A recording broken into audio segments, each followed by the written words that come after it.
It was a regular Saturday evening, or at least it should have been. The kind of evening where you settle into the quiet of your home, the scent of dinner still lingering in the air and a sense of normalcy wrapping around you. But that night, everything changed. I was coming back from work early, an odd occurrence, but one I didn't think twice about. The door to our apartment was slightly ajar.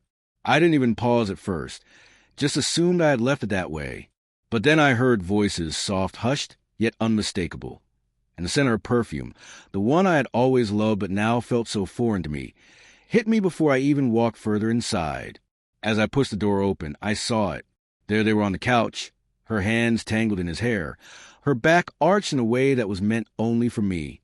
My heart pounded in my chest, and for a second, the world around me went silent, my breath the only thing I could hear. I stood frozen, unable to speak. They didn't notice me, but I saw everything, the love, the lust, the complete betrayal. And for the first time, I felt like I was suffocating. Without a word, I turned around. I didn't shout, didn't throw accusations, didn't make a scene. I just left. I didn't pack my things. I didn't make it dramatic. I left quietly. I went to a new city, found a new apartment, a new life. The divorce papers were filed the next morning. Simple, no mess, no drama. I deleted every trace of her from my life, including her number, her social media, and our shared moments. The hardest part wasn't the silence. It was the absence of the love I thought we had. But time, as it always does, helped. The first few months were the hardest. The questions in my mind, the anger, the pain kept me awake at night. I questioned everything we built, every word, every promise she'd made. And then slowly, the days began to stretch into weeks, then months, and before I knew it, a year had passed. The pain, the confusion, it all became distant, like something that happened to someone else. I kept busy. Work consumed me. I found new hobbies, new things that filled the void she had left. I thought I was healing, and maybe in some ways I was, but there was always that small piece of me that wondered, what if? I never expected her to reach out. I never wanted her to either. I thought I was over it, over her. But one evening, I was walking home from work, just another normal day, when I saw her standing there under the streetlight outside my building. She looked smaller, fragile even. I couldn't believe it. My mind raced, but my feet kept walking, instinctively moving in the opposite direction. But she called out, "Hey," she said, her voice trembling. "I've been trying to find you." I froze. Her voice, so familiar yet so foreign, brought everything rushing back. I didn't say anything. I didn't know what to say.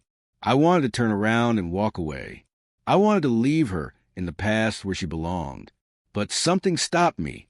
She was standing there, waiting for me to make a decision, waiting for me to decide what to do with this moment. I sighed, the years of silence between us heavy in the air. "What do you want?"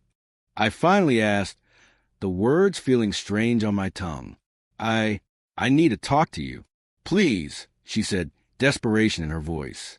"I know I messed up. I need to tell you why." I didn't know what she could possibly say. She had already made her choice, and so had I. But something deep inside me wanted to hear her out, to understand, even if it couldn't change anything.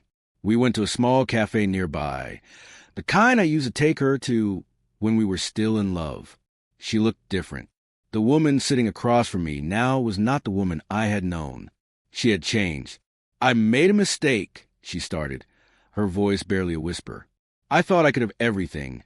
Him, you, everything. But I was wrong. I know that now." I didn't interrupt. I just let her speak, watching her as she spoke.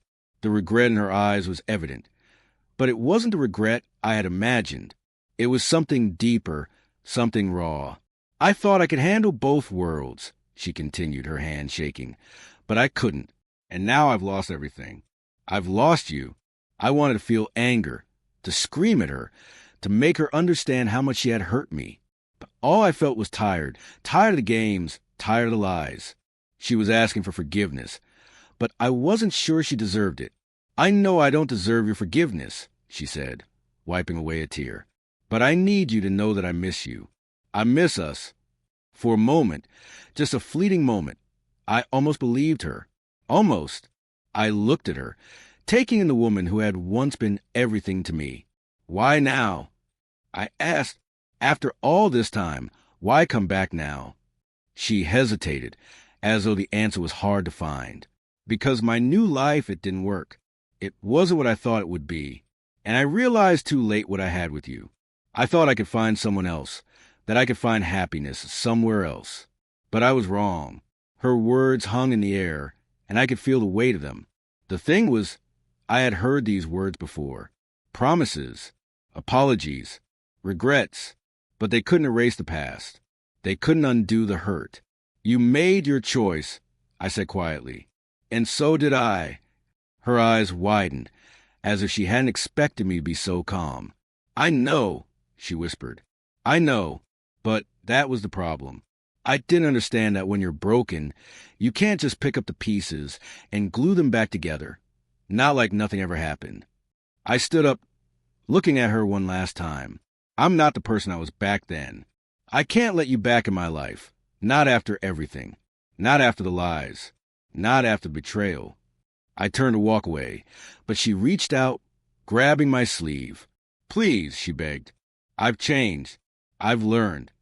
I turned back to face her, looking at the woman I once loved, now broken and regretful. But she wasn't the same person anymore. Not to me. Take care of yourself, I said, my voice steady. But I'm not your backup plan. I walked out of the cafe and out of her life for good. She hadn't come back because she loved me. She came back because she had lost what she thought she had with someone else. And that I had to accept. She made her choice a long time ago. And now, so had I.